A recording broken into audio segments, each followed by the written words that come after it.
नमस्कार विद्यार्थी मित्रांनो, कसे आहात? याच्या आधीच्या तासाला आपण बघितलं की उष्णता म्हणजे काय आणि तापमान म्हणजे काय. तापमान मोजण्यासाठी आपण वेगवेगळ्या प्रकारचे तापमापी वापरतो. आता बघायचे आपल्याला पुढचा भाग. समजा तुम्ही 3 भांडी घेतली सारख्या आकाराची.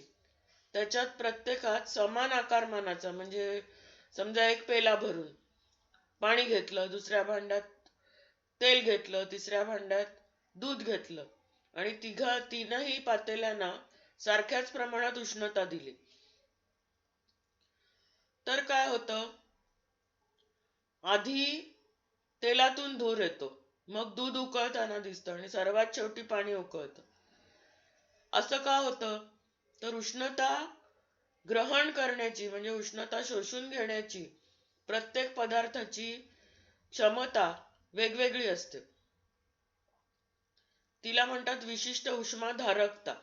आणि त्याच्यामुळे पुढची राशी आपण बघणार आहोत, विशिष्ट उष्मा.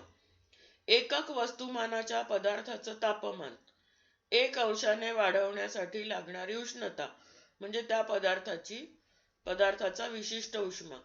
म्हणजे समजा तुम्ही 1 ग्रॅम पाणी घेतलं आणि त्याचं तापमान 1 अंश सेल्सिअसने वाढवायचं असेल तर तुम्हाला 1 कॅलरी उष्णता लागते. म्हणजेच पाण्याचा विशिष्ट उष्मा 1 कॅलरी प्रति ग्रॅम अंश सेल्सिअस असा आहे. हा तक्ता तुम्ही बघाल तर तेच 1 ग्रॅम पारा, 1 ग्रॅम तांब, 1 ग्रॅम ॲल्युमिनियम, 1 ग्रॅम सोनं एवढं घेतलं तर प्रत्येकाला त्याचं तापमान 1 अंश सेल्सिअसने वाढवण्यासाठी लागणारी उष्णता भिन्न भिन्न आहे. इथे सर्वात कमी तुम्हाला पारा आणि सोन्याची दिसते, 3/100 एवढी कमी, 3/100. तर हायड्रोजनची सर्वाधिक आहे. 1 ग्रॅम हायड्रोजनचं तापमान 1 अंश सेल्सिअसने वाढवण्यासाठी 3.42 कॅलरीज उष्णता लागेल. यावरून कळतं की वेगवेगळ्या पदार्थांचा विशिष्ट उष्मा वेगवेगळा असतो. तो दुसऱ्या लिपीतला स्मॉल सी या अक्षराने दर्शवतात. त्याचं एसआय मधलं एकक जूल प्रति किलोग्रॅम अंश सेल्सिअस आणि सीजीएस मधलं एकक कॅलरीज प्रति ग्रॅम अंश सेल्सिअस असं असतं. आता ही जी उष्णता द्यावी लागते ती आपण मोजू शकतो. कशी काय बरं? तर क्यू म्हणजे उष्मा किंवा उष्णता. ही कशी शोधायची? तर वस्तुमान, दिलेल्या पदार्थाचं वस्तुमान एम, त्या पदार्थाचा विशिष्ट उष्मा सी आणि हा आहे तापमान बदल टीएफ वजा टी आय. टीएफ म्हणजे फायनल टेम्परेचर, अंतिम तापमान, आणि टी आय म्हणजे इनिशियल टेम्परेचर, सुरुवातीचं तापमान, आरंभीचं तापमान. या तिघांचा गुणाकार केला म्हणजे तापमान बदल गुणिले विशिष्ट उष्मा गुणिले पदार्थाचं वस्तुमान, तर त्या पदार्थाचं तापमान वाढवण्यासाठी लागणारी उष्णता आपल्याला मोजता येते. हे झालं सूत्र. पण मोजायची कशी? तर त्याच्यासाठी उपकरण आहे कॅलरीमीटर, कॅलरी मापी. वर्गात तुम्ही हे बघितलं की याचं म्हणजे एक लाकडाचं बाहेरचं भांड असतं, आतमध्ये तांब्याचं भांड असतं, छोटासा पेला असतो आणि ह्या दोघांमध्ये उष्णतारोधक आवरण भरलेलं असतं. याचं झाकण सुद्धा उष्णतारोधक असतं लाकडाचं आणि त्याच्यात फक्त तापमापीसाठी आणि ढवळणीसाठी छिद्र असतात. हवेची पोकळी आहे, तिच्यामध्ये उष्णतारोधक कडे म्हणजेच भरलेलं मटेरियल असतं. आता ह्यानी मोजतात कसं आणि ह्याचं तत्व काय? एखाद्या थर्मास सारखी याची रचना असते. वस्तूतील उष्णता मोजण्यासाठी कॅलरी मापी हे उपकरण वापरतो आपण.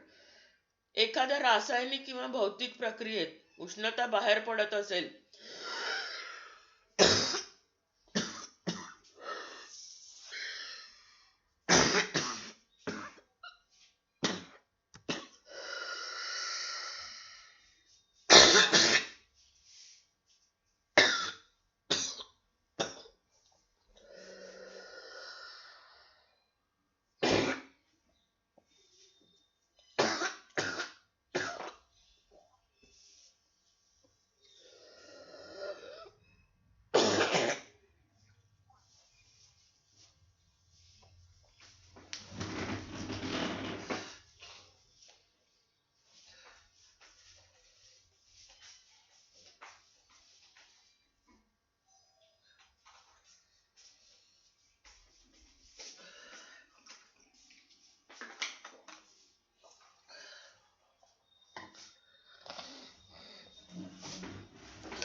एखाद्या भौतिक किंवा रासायनिक प्रक्रियेत उष्णता बाहेर पडत असेल तर ती किती, किंवा उष्णता शोषली जात असेल तर ती किती, हे याचं उष्णतेचं मापन आपण कॅलरी मापीच्या साहाय्याने करू शकतो.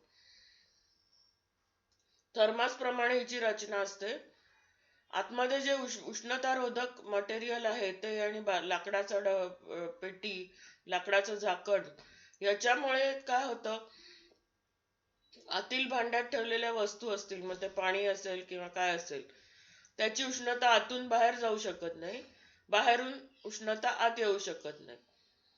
म्हणजे आतील भांड आणि त्यातल्या वस्तू सभोवतालपासून औष्णिकदृष्ट्या अलिप्त ठेवल्या जातात. बाहेरच्या वातावरणाशी त्यांचा संपर्क तोडला जातो.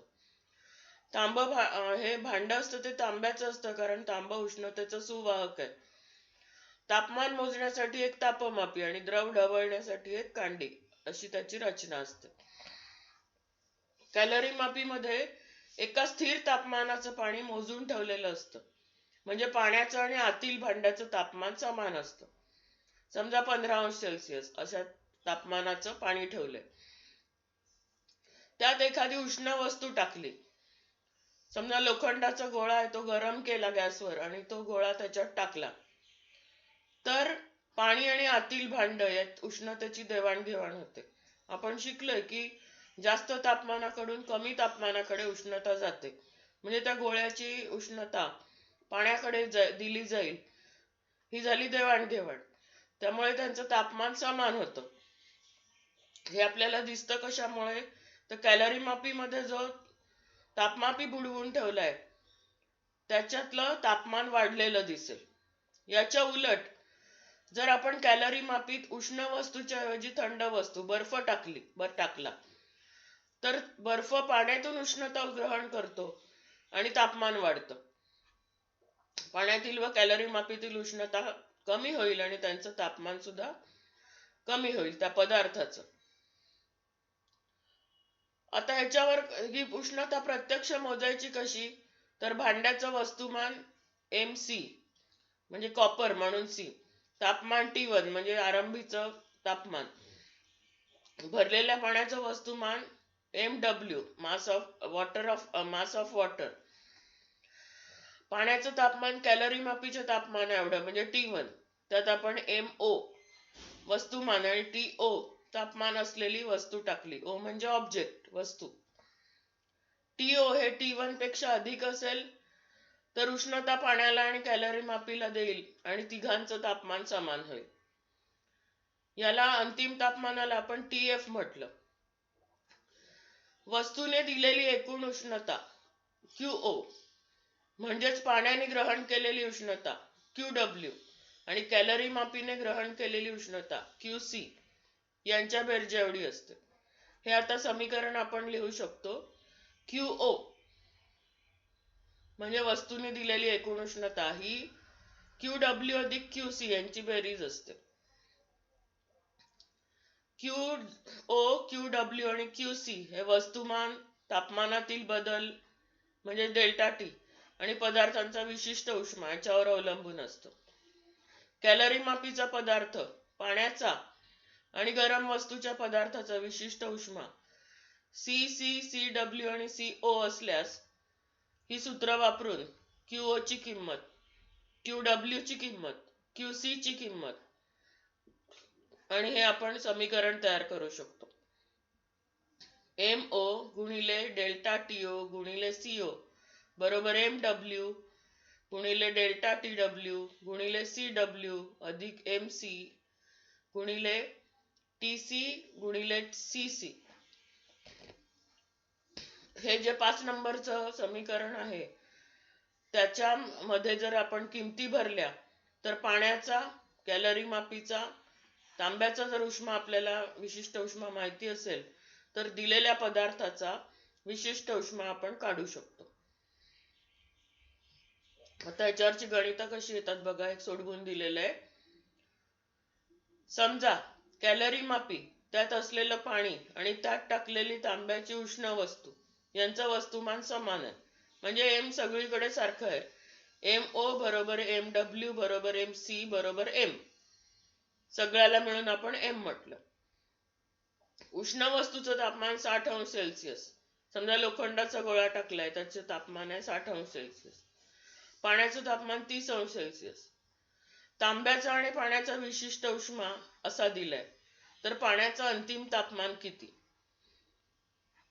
TI म्हणजे इनिशियल टेम्परेचर, आरंभीचं तापमान 30°C.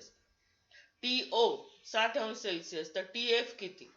हे सर्व विचारले. किमती भरल्या सूत्रांमध्ये तर ते अंतिम तापमान आलं 32.29°C. हे उत्तर आहे. उष्णता पदार्थांवर वेगवेगळे परिणाम करते. ह्याच्यावर आधीचे दोन परिणाम आधीच्या इयत्तेत आपण बघितलेत की आकुंचन प्रसरण होतं आणि अवस्थांतरण म्हणजे स्थायूचा द्रव, द्रवाचा वायू उष्णता दिल्यावर होतात. तर वायूचा द्रव पुन्हा द्रवाचा स्थायू उष्णता काढून घेतल्यावर होतात.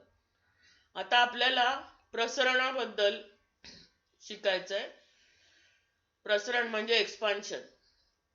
कोणत्याही पदार्थाला उष्णता दिली तर त्याचं तापमान वाढतं. म्हणजे काय होतं, तर त्याच्यातले जे कण आहेत, परमाणू, मग ते अणू असतील ना तर रेणू असतील, त्यांची ऊर्जा वाढते. ते एकमेकांपासून थोडे दूर जातात आणि म्हणजेच त्याचं वस्तूचं आकारमान वाढतं. त्याला आपण म्हणतो प्रसरण झालं. प्रसरण हे त्याच्या तापमान वाढीवर अवलंबून असतं. उष्णतेमुळे तीनही अवस्था, स्थायू, द्रव, वायू, सर्व पदार्थांचं प्रसरण होतं. ते कसं काय ते आता आपण बघूया. स्थायूचं प्रसरण 3 प्रकारे होऊ शकतं. पहिलं आहे एकरेषीय प्रसरण. म्हणजे तापमान वाढीमुळे तार किंवा सळईच्या रूपातील स्थायूच्या लांबीत होणारी वाढ. जर स्थायू हा तारेच्या रूपात असेल, सळईच्या रूपात असेल, तर तुम्ही एक टोक तापवलं तर दुसरी परत टोकापर्यंत पटकन उष्णता वाहून नेली जाते. शिवाय त्या सळईची किंवा तारेची लांबी थोडीशी वाढते. बघा इथे L1 लांबीची सळई आहे. T1 पासून T2 पर्यंत तापमान वाढवलं तर तिची लांबी L2 होते. ही लांबीची वाढ कशी मोजायची? मूळ लांबीवर केलेल्या तापमान वाढीच्या अनुपातात, म्हणजे किती तापमान तुम्ही वाढवले आणि मूळ लांबी किती आहे त्याच्यावर अवलंबून असते. लांबीतील बदल कशावर अवलंबून असतो? मूळ लांबी गुणिले तापमानातील बदल. इथे हे एक शेवटचं सूत्र मिळालं. L2 म्हणजे लांबी, नंतरची लांबी वाढलेली, बरोबर L1 अधिक 1 अधिक लॅम्बडा डेल्टा टी. लॅम्बडा हा स्थिरांक आहे आणि त्याला पदार्थाचा एकरेषीय प्रसरणांक म्हणतात. कसा दिलाय बघा. तांब्याचा आहे 17. एकरेषीय प्रसरणांक गुणिले 10⁻⁶ 1/अंश°C. L/1 असेल. तांबे, ॲल्युमिनियम, लोह, चांदी हे आहेत स्थायू. द्रव पदार्थ अल्कोहोल, पाणी, पारा, क्लोरोफॉर्म हे सुद्धा वाढतात. पण तुम्ही जर तुलना केली तर स्थायूच्या रूपात त्यांचा घनीय प्रसरणांक अगदी कमी आहे. आणि वायू, hydrogen, helium, nitrogen, sulphur dioxide यांच्या प्रसरणाला 3.66 वगैरे अशी काही प्रमाणात प्रसरणांक आहेत त्यांचे. आता हे त्याच्यावर आधारित एक गणित दिले की अर्धा मीटर लांबीची स्टीलची सळई आहे. तिचं तापमान 60°C ने वाढवलं तर किती लांब होईल ती? एकरेषीय प्रसरणांक एवढा आहे. तर सळईची मूळ लांबी 0.5 मीटर, अर्धा मीटर म्हणजे. तापमानातील वाढ 60°C. डेल्टा एल विचारले. सूत्रामध्ये किमती भरल्या. डेल्टा एल बरोबर लॅम्बडा गुणिले L1 गुणिले डेल्टा टी. आता इथे लॅम्बडाची किंमत दिली आहे, एकरेषीय प्रसरणांक गुणिले 0.5 आहे तिची मूळची लांबी आणि 60 आहे तापमानातला बदल.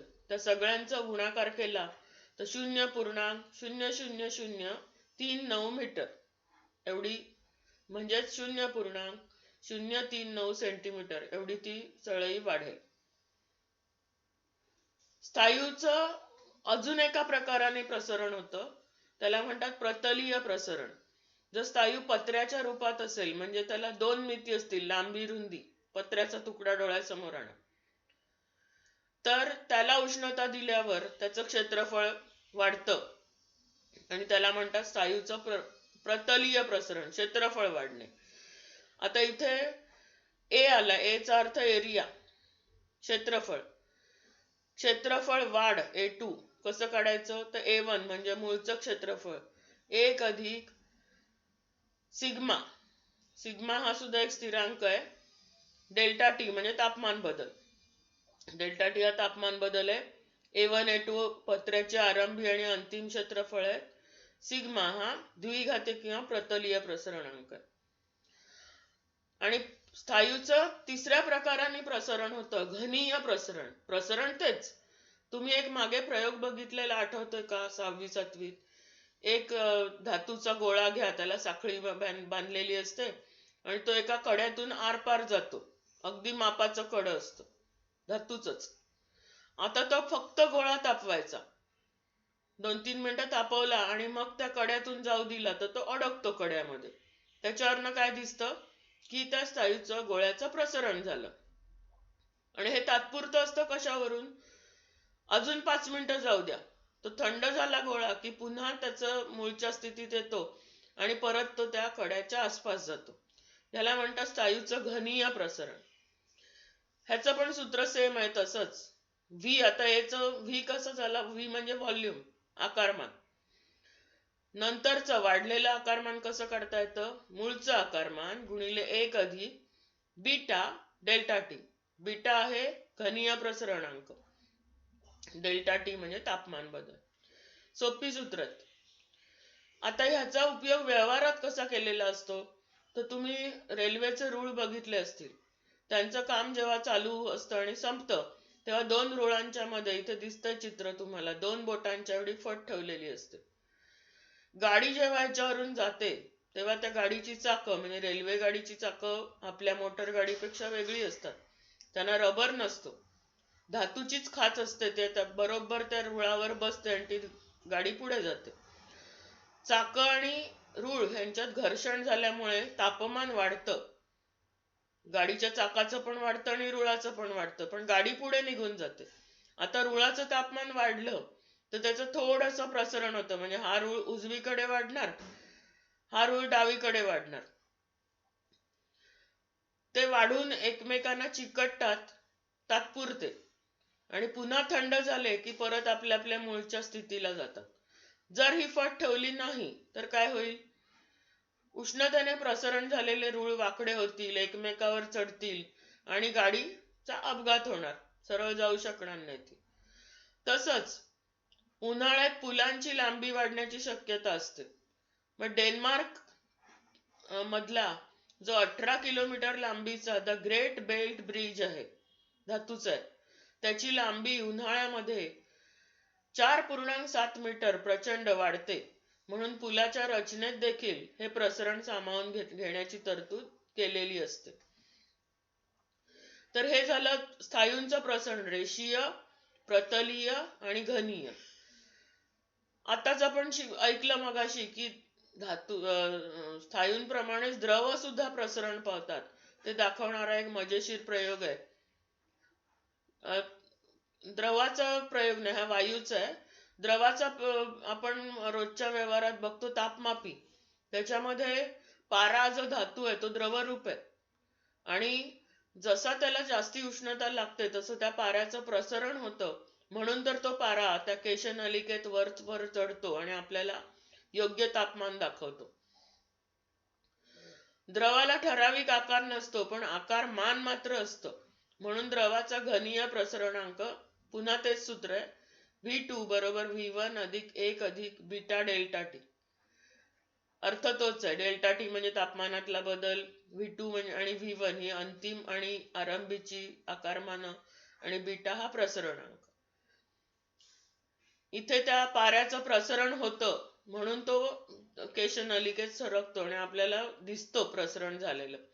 पुन्हा थोडा वेळ गेला की पारा त्याच्या मूळच्या जागेवर जातो.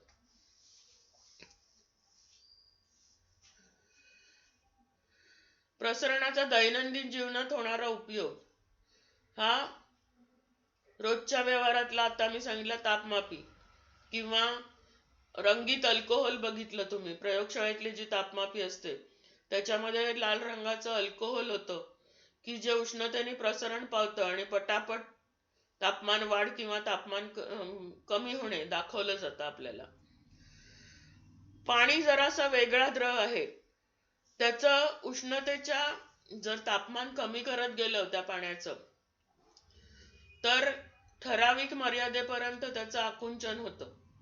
पण 4 अंश सेल्सिअस नंतर आणखी कमी झालं 3, 2, 1, 0 तर आकुंचन व्हायच्या ऐवजी प्रसरण होतं आणि त्याच्यामुळे त्याचं वस्तुमान तेवढंच राहतं पण आकारमान वाढतं.